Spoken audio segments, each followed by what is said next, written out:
Na noite de 25 de maio de 1991, um acontecimento terrível chocou a comunidade de Perth Amboy, uma pequena cidade localizada em Nova Jersey, nos Estados Unidos. A delegacia local recebeu uma ligação urgente de uma mulher desesperada, chamada Michelle. Com a voz trêmula, a mulher explicou que ela e seu filho Timmy estavam curtindo as festividades do carnaval, quando em um piscar de olhos, ele desapareceu. Por volta das 19 horas e 30 minutos, ela o deixou sozinho por um momento para buscar um refrigerante em um vendedor próximo, e quando voltou, Timmy não estava em lugar nenhum.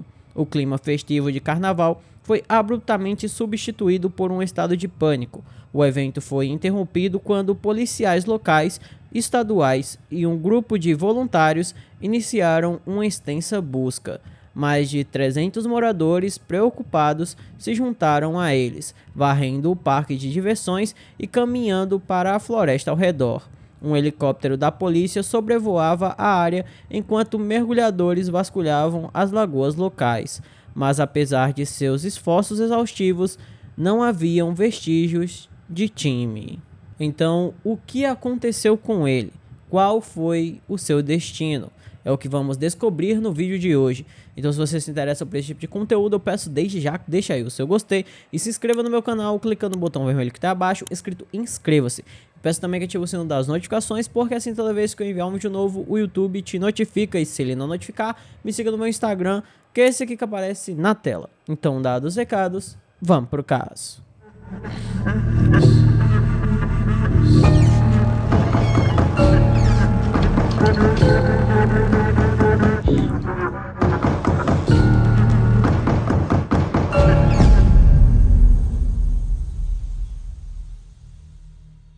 No dia de seu desaparecimento, Timothy estava vestido com uma blusa vermelha, shorts na altura do joelho e seu tênis favorito, das Tartarugas Ninjas. A cicatriz em sua bochecha direita e queixo era uma lembrança de uma mordida de cachorro e foi listada como uma característica de identificação. O rosto do jovem e sorridente Timmy foi impresso em caixas de leite em todo o estado. O caso rapidamente chamou a atenção do país, sendo apresentado no programa America's Most Wanted, junto com imagens recentes dele em uma festa de aniversário. Na investigação que se seguiu, George, o pai de Timmy, foi o primeiro a ser inocentado. Seu álibi era sólido, ele estava a mais de 500 milhas de distância do local onde o jovem desapareceu, fato esse atestado por várias pessoas. Além disso, ele não demonstrava interesse em prejudicar ou sequestrar seu filho. Na verdade, o homem não havia entrado em contato com a criança nos últimos 5 anos. A investigação também incluiu Michelle, bem como os avós de Timmy, Ed e Alice Lodzinski. Nos dias que se seguiram ao triste acontecimento, Ed e Alice pediram constantemente pelo retorno seguro de seu neto. Michelle, no entanto, hesitou ao falar com a mídia. Com o passar dos dias, a narrativa que Michelle havia contado sobre a noite do desaparecimento de Timmy começou a se desgastar. Os investigadores, apesar de seus melhores esforços, não encontraram testemunhas que pudessem confirmar ter visto Timmy no carnaval. Então, a investigação estava direcionada entre as 13 horas, quando um vizinho viu Timmy pela última vez em casa, e às 19h30, quando seu desaparecimento foi relatado. Michelle já havia dito à polícia que, antes do carnaval, ela e Timmy haviam passado algum tempo em Holmdel Park, no condado de Monmouth. Uma única testemunha que estava no carnaval apareceu para dizer o seguinte: "Tive uma conversa com Michelle, mas ela não tinha um filho com ela. Isso me afligia.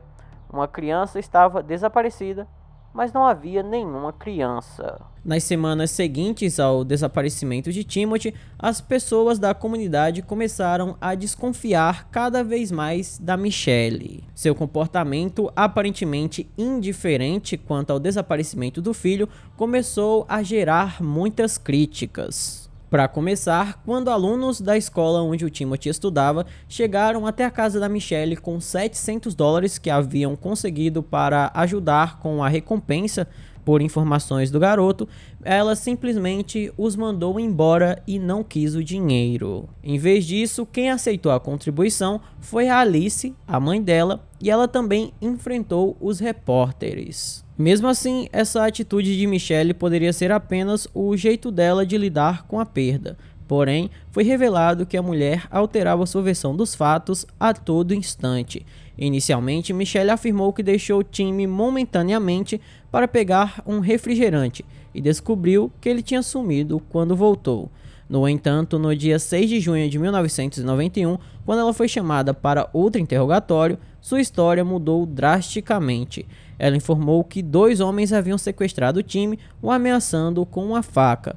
Os detetives a pressionaram para obter mais detalhes, esperando que esse novo ângulo pudesse levar a uma descoberta no caso.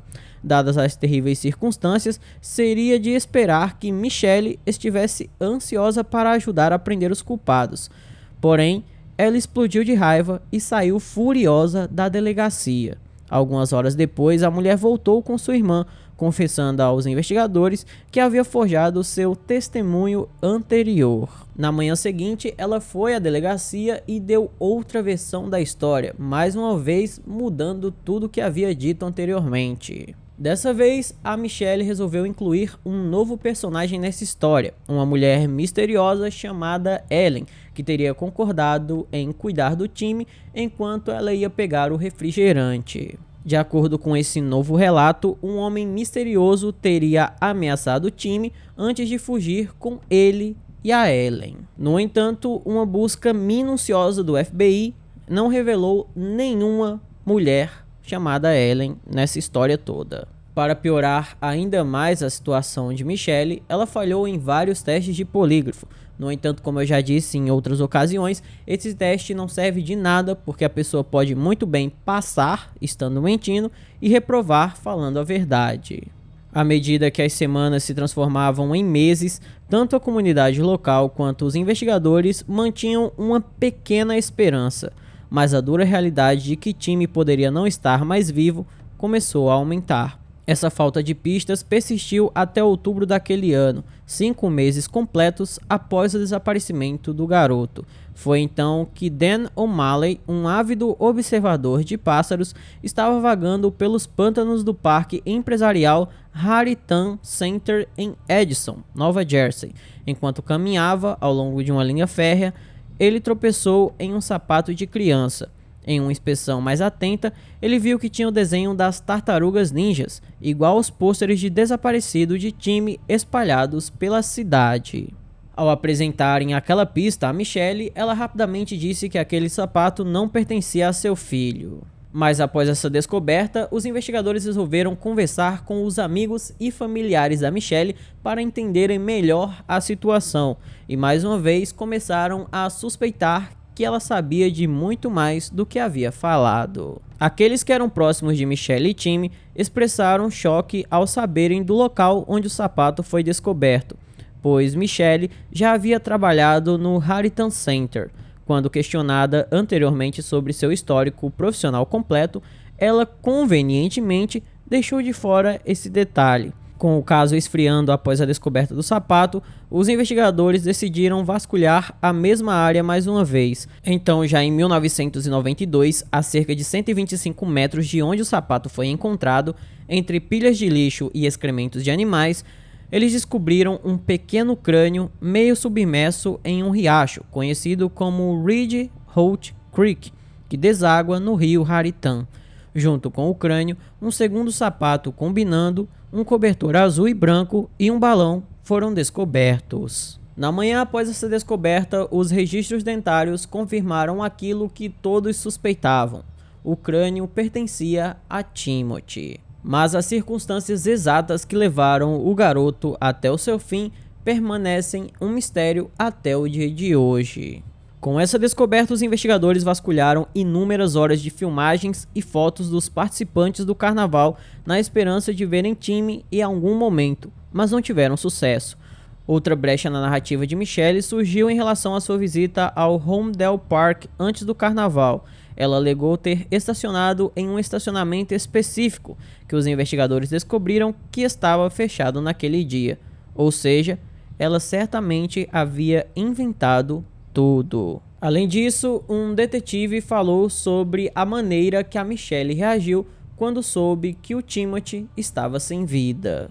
Ela baixou o olhar, mas não houve perguntas, nem indagações, nem busca por respostas.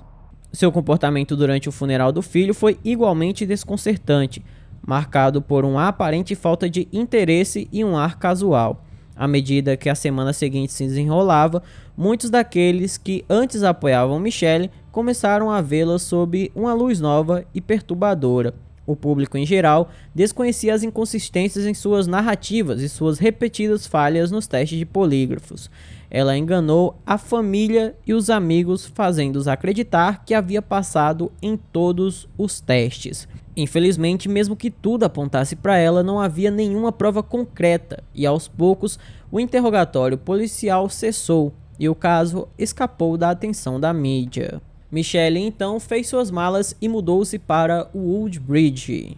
Lá ela permaneceu sem chamar atenção até o dia 22 de janeiro de 1994, quando foi declarada desaparecida. O carro dela foi encontrado trancado e abandonado na frente do apartamento de seu irmão em Woodbridge. Ela havia saído para trabalhar por volta das 19 horas e 10 minutos, mas nunca chegou ao local. Na manhã seguinte, Michelle foi encontrada no centro de Detroit. Ela contou uma história de sequestro por 2 supostos agentes da lei que, segundo ela, a avisaram para ficar em silêncio sobre o assassinato de Tim. Sua história era desconcertante e cheia de inconsistências. O nome de Tim não aparecia nos jornais há mais de um ano, e Michelle raramente falava sobre ele em sua nova vida. Incapaz de validar sua bizarra história de sequestro, Michelle enfrentou um exame mais minucioso, até porque aquela era uma alegação incomum de que o FBI havia sequestrado um membro da família de uma vítima de homicídio. Após uma investigação rigorosa, ela foi acusada de fabricar seu próprio sequestro. Descobriu-se que ela pegou um ônibus para Detroit naquela manhã e inventou toda aquela história. Por causa disso, Michelle foi condenada a 6 meses de prisão domiciliar e 3 anos de liberdade condicional. Porém, os encontros de Michelle com a lei não pararam por aí. Em dezembro de 1997, ela se declarou culpada de furtar um laptop em seu local de trabalho, quando estava grávida de seu segundo filho. Mais uma vez, ela foi condenada à prisão domiciliar e liberdade condicional. Nos anos que se seguiram, Michelle foi mãe de seu terceiro filho e aos poucos foi sumindo da vista do público. No entanto, a polícia de Sayreville estava revisitando sistematicamente seus casos arquivados, e era apenas uma questão de tempo até que o caso de Tim estivesse sendo investigado novamente. Então, no que seria o aniversário de 29 anos de Timothy, Michelle foi presa por ter ceifado a vida de seu filho. Quando o caso foi apresentado ao grande júri, eles determinaram que Michelle havia propositalmente ou conscientemente causado a morte de Timothy Whitsey, ou propositalmente ou conscientemente infligido sérios danos corporais, resultando em sua morte. Um juiz determinou que a fiança de Michelle seria negada, mantendo-a confinada em uma prisão da Flórida até sua extraditação de volta para Nova Jersey, onde seria julgada. Durante sua primeira aparição no tribunal, Michelle anunciou sua intenção de se declarar inocente, e a promotoria revelou novas evidências que contribuíram para a prisão dela. Quando foram mostradas as evidências encontradas na cena do crime, Michelle disse novamente não reconhecer nada daquilo como pertencente ao seu filho. No entanto, quando aquelas mesmas evidências foram apresentadas a uma prima do Timothy que constantemente cuidava dele, ela revelou que aqueles itens pertenciam sim ao garoto. Então, no dia 16 de março de 2016, o julgamento de Michelle finalmente teve início e o promotor assistente disse o seguinte: as evidências mostrarão que era sua mãe, Michelle Lodzinski, a própria pessoa que o trouxe a este mundo, também o tirou dele. Um ex-policial de Sayreville foi o primeiro a testemunhar. Ele contou que o comportamento de Michelle foi devastadoramente indiferente quando ela relatou que seu filho havia desaparecido. Ela não exibiu nenhuma das emoções que se esperaria de uma mãe em tal situação. Depois disso, outra babá que também cuidou de Timothy identificou o cobertor como um que ela via com frequência em sua casa. Michelle a todo momento tentava dizer que era uma ótima mãe e que havia cuidado muito bem de seu filho. No entanto, uma ex-enfermeira da escola onde o Timothy estudava tinha uma versão diferente de Michelle. Essa ex-enfermeira disse que o Timothy sempre chegava atrasado ou faltava na escola, e as interações entre ele e a mãe eram sempre frias. O júri pôde ver o quanto a Michelle mudou sua versão dos depoimentos ao longo dos anos, mas eles ainda não conseguiam saber por que ela havia cometido o crime. A primeira indicação de um possível motivo foi sugerida por Danielle Marques, ex-namorada do irmão de Michelle. Danielle disse que Timmy estava lutando contra problemas de saúde, o que parecia estar pesando muito em Michelle. Quanto mais velho ele ficava, mais problemas médicos ele tinha. Foi mais difícil para ela. Danielle também relembrou uma declaração de Michelle que parecia sugerir suas lutas com a maternidade. Sou uma mãe de fim de semana e não fui feita para essa merda. Após dias de deliberação minuciosa, o júri finalmente chegou à sua decisão.